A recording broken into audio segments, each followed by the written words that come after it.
Sophia will recount how I took control of my life and put a stop to my husband Xander's destructive influence.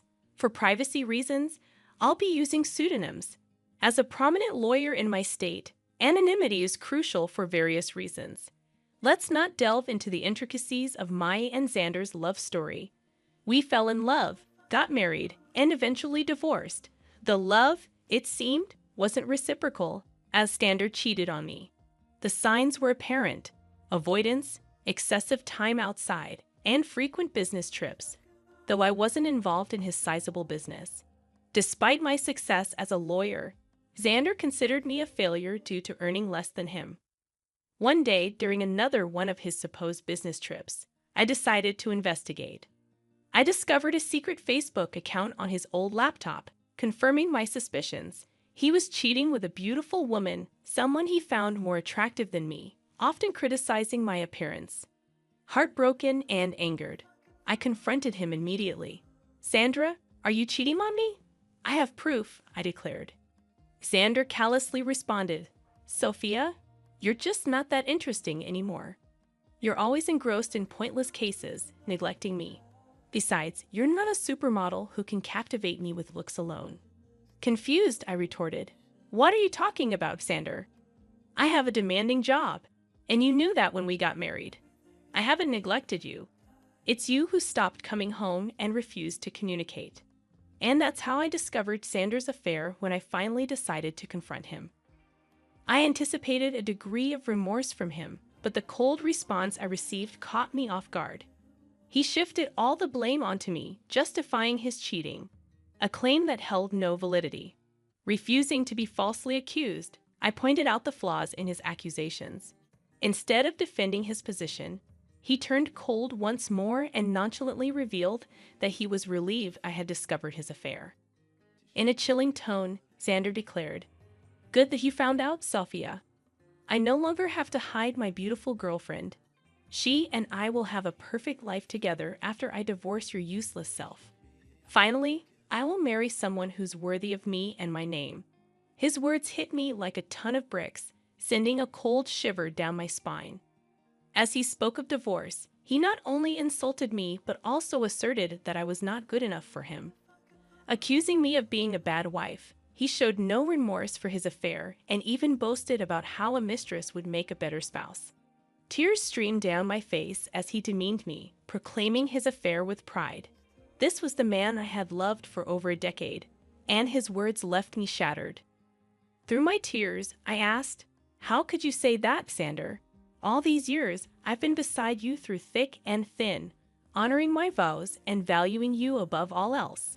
His callous response cut deep, dismissing my worth. "Well, Sophia, it doesn't matter anymore. You're just not right for me. I'm now a proud business owner, and a woman with average looks and a pretentious law degree won't do me any good." Feeling utterly demeaned, I protested. "How could you, Xander? I'm a capable woman, even if I don't fit your narrow definition of beauty. I've been a good wife to you, and now you're contemplating divorce." Correcting me, he stated coldly, "I'm not contemplating divorce, Sophia. I've already decided to divorce you. I'm done. I don't want to be with you anymore. I will file soon and have already hired a great lawyer. You better move out before I come home. I don't want to see your ugly face anymore." A few hours after Xander hung up on me, he sent the divorce papers through a friend who looked at me sympathetically. I numbly accepted the papers, shut the door, and cried miserably, letting the reality of my wasted years with a horrible man sink in. However, I decided I wouldn't let this break me. I was a strong woman who would take control of her life and teach Xander a lesson. When Xander's friend delivered the papers, he mentioned that Xander had talked about drawing out the divorce. Initially puzzled, it dawned on me that we had a prenup. Xander had insisted that I was entitled to half of his business if he cheated, something I had overlooked in my emotional turmoil. It made sense why Xander wanted to prolong the divorce. He hoped I would give up my rightful share. Determined not to let go of what was rightfully mine, I immediately called his lawyer and set up an appointment. Within 2 days, I moved out of Xander's house and into my childhood home, which was in my name. I texted Xander that I had already moved my belongings, asserting, I took my ugly face and body out of your Dan house. Good that you've come to your senses and not making a fuss. Xander responded, boasting about his lawyer's reputation. But I calmly warned him, I won't give you my business, that's for sure. For now, you will stay away from me. Determined to uphold the prenup, I was ready to face whatever challenges lay ahead. I don't want to talk to you. You can only speak to me through my lawyers now, and I expect you to empty my house. Xander's words ignited a surge of boiling rage within me. It's astonishing how anger and hatred can fuel one's determination when faced with such utter contempt. My mind cleared, and I couldn't help but almost laugh at Xander's ignorance. He had no clue who he was up against. Doubtful that his lawyer, Jake, knew either, I arranged a meeting with him at a cafe. Upon seeing me, Jake began to visibly tremble, only calming down upon recognizing me. He seemed confident, but not enough. Jake was a decent lawyer, but he hadn't anticipated facing off against someone like me. Xander never considered me influential, so Jake was utterly unprepared for our encounter. Jake appeared nervous and his hands shook, but I refrained from further intimidation. He wasn't to blame for my predicament. Hello, Jake. Nice to see you here, I greeted, noticing his surprise. If you have any doubts, let me clear them for you. Yes, I am the wife. Ma'am, I'm so sorry. I wasn't expecting you to show up. Jake stammered, flustered by my presence. The surnames don't match because I got married after I received my law degree. I used my maiden name for official purposes, I explained. Ah, I see, Jake muttered, visibly uncomfortable. So, I'm guessing you want to drag out this case. That's what my client has told me. Your client has been misleading you, Jake. He's the one who wants to prolong this case. Isn't that what he told you? I confronted him directly, knowing my reputation as a lawyer spoke volumes. Jake squirmed under my scrutiny. Accustomed to asking the right questions, I didn't mince words. You don't have to answer that, Jake. I've known Xander for over a decade. I married that idiot for God's sake. I know what goes through his thick head. Concerned for Jake's predicament, I decided to enlighten him. Since I know you, and it's not fair on you, I'll tell you the truth about this divorce. What do you mean, ma'am? Jake inquired, clearly taken aback. Did my dear husband mention to you that he cheated on me? I asked pointedly, watching Jake's expression for confirmation. His reaction spoke volumes, confirming my suspicions. Once again, Jake was caught off guard by my revelation. I won't lie to you guys. It did sting and hurt my ego to admit to my colleague that I had been cheated on. It's not a pleasant experience. However, I knew better than to betray my emotions. No matter how humiliated I felt, I still had the upper hand, and I was well aware of that. Jay, on the other hand, didn't know. He said, no, I don't think my client has told me about that. But he did warn me that, in his words, you would make some baseless accusations because you want to ruin him. Oh, you poor thing, Jake. Your client has played you like a fiddle. Although it might make you happy to know that Xander thinks you are one of the best lawyers out there. Well, that's a big compliment, but I will never measure up to you, ma'am, Jake confessed. I wish he had told me that his wife also practices law. He only told me that you work at a law firm. My husband never really took my accomplishments seriously. He had a habit of undermining my work and influence. It was foolish of me to stay with him this long. However, it was smart of me to sign the prenup to save my butt, I shared. Jake was completely taken aback by the mention of the word prenup. He looked shocked, and the term seemed foreign to him. I didn't need to be a rocket scientist to know that he had been ambushed again. Xander had conveniently forgotten to mention the prenup to Jake, perhaps hoping I had forgotten about it. Well, who knows? It didn't matter. Since the word of the prenup was out there, Jake was frazzled. There's a prenup in this marriage. Your husband hadn't mentioned that. Do you have any proof, ma'am? Jake inquired. Oh, I do have plenty of proof, Jake. I brought the papers along. I had a feeling that Xander would try to get out of dealing with the consequences of his actions. Well, not on my watch. I would really like to see the papers, ma'am. Also, I think I would need to see proof of his affair if you have any. Don't worry, Jake. I brought along everything. Like I said, it isn't me who wants to drag out this divorce. The sooner it happens, the better it is for me. I handed over all the evidence to Jake, from messages to pictures and documents.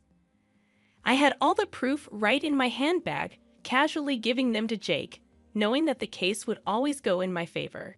Jake studied each and every document thoroughly before signing and looking rather defeated.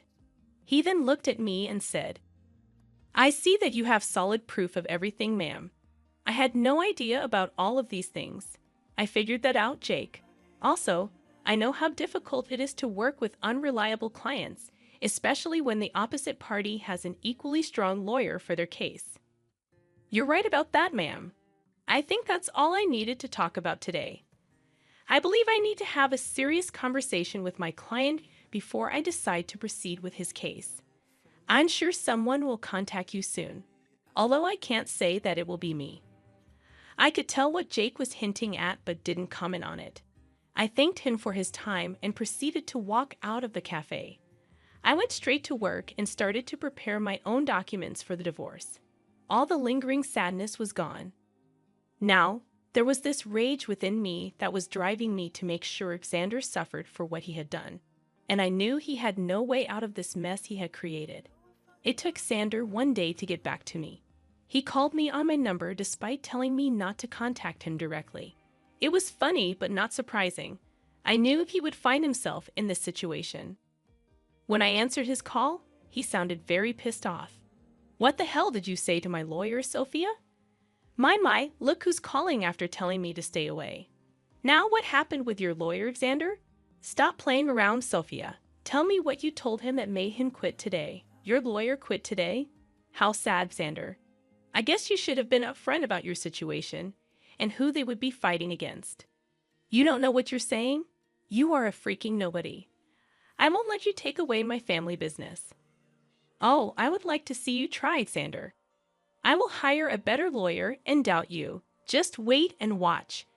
I will destroy you in court. You will come to me begging for mercy." "Well, sounds like a plan, Xander. Good luck with that. But a word of advice from a lawyer. Remember to tell your new lawyer about your affair and the prenup." When I said that, Xander simply hung up on me. It made me chuckle. He was in deep trouble but still didn't know it. He would try every lawyer in town and see if anyone would represent him. I am a known name here, so people knew not to mess with me. Plus, anyone stupid enough to believe his lies would be dragged down to reality when I presented them with my ammo. Xander said that he would make me beg for mercy. I knew that it would be a matter of time before he would come begging at my door. I was right in thinking that Xander would be back, begging at my door. He literally had no other choice.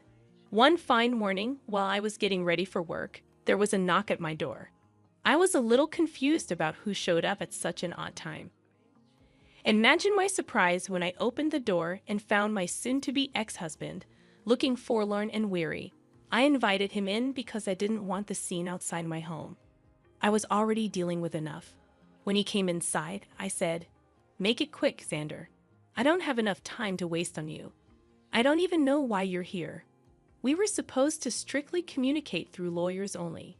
"Yeah, about that. I haven't found a good divorce lawyer yet." "Oh, that's sad for you, Xander. You better hurry up because I hear that your mistress has been dying to marry you. I'm not worried about her anymore. Listen, Sophia, we need to talk. You have been sabotaging my lawyer so that they wouldn't take my case. That is very unfair." I immediately laughed when he said that. I couldn't believe that Xander would have the audacity to pin the entire blame on me. This once again showed how little he valued my profession. He thought that just because he was willing to throw money, people would pull at his feet. Oh dear, that's an amazing joke, Xander. Let me just clear that misconception for you. I haven't been sabotaging anything. It's your stupidity that's causing trouble. I don't understand. What did I even do? Should I remind you how you lied to your lawyers about the affair and the prenup?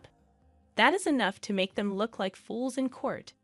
Do you think lawyers would jump at representing unreliable clients like you? Besides, I will admit that my name will make a lot of people walk away. You may consider me to be useless, but I actually do have a good name in this profession. Yes, I know that now, Sophia. I've tried being open with lawyers too, but none of them are willing to help me. That's what happens when you try to go against an ironclad prenup. You really should have thought your affair through, Xander. Not that it matters now. The damage is done. No sane lawyer would fight for your cause. You'll be giving me half of your business. Xander's facial expression said it all. He didn't want to lose his business. I mean, that's why he tried to pick a good lawyer and drag out the divorce. He wanted to keep me hanging long enough until I would snap and just leave him alone without demanding half of his company. After a few days, it became clear to him that no one would take his side. Hell, he was even finding it hard to find any lawyer who would go against me. So, he did what he thought was his last resort. He started to cry and beg. Sophia, you know how much this business means to me. Please don't do this. You can take everything else, but please don't ask to split the business. Why not, Xander? You were the one who put in the clause of splitting the business in case you cheated. You think I will give up my rights that easily? I deserve it after the betrayal you threw in my face. It was all a mistake, Sophia. Believe me. I have actually put my relationship on hold because I know what a big mistake it was. Maybe, just maybe, we can give this marriage a try. I can say for sure that this hurdle will only make us stronger.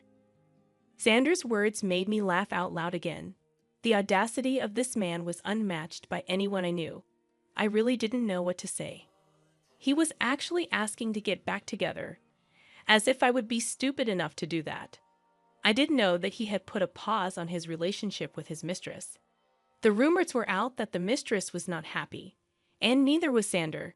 But if he thinks this will make me go back to him, he is dead wrong. I already made the mistake of marrying a piece of and learned my lesson the hard way. Plus, I knew why he was suddenly desperate to get me back. You must be delusional for suggesting something like that, Xander. I didn't come this far in life by being utterly stupid.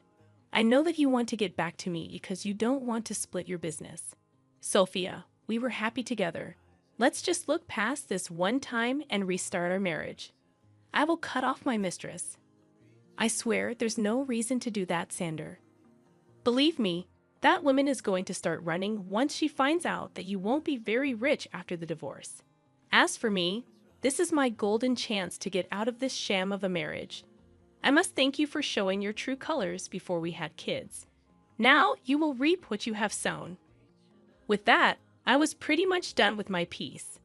I immediately stopped talking while Xander kept begging and pleading with me not to take his business.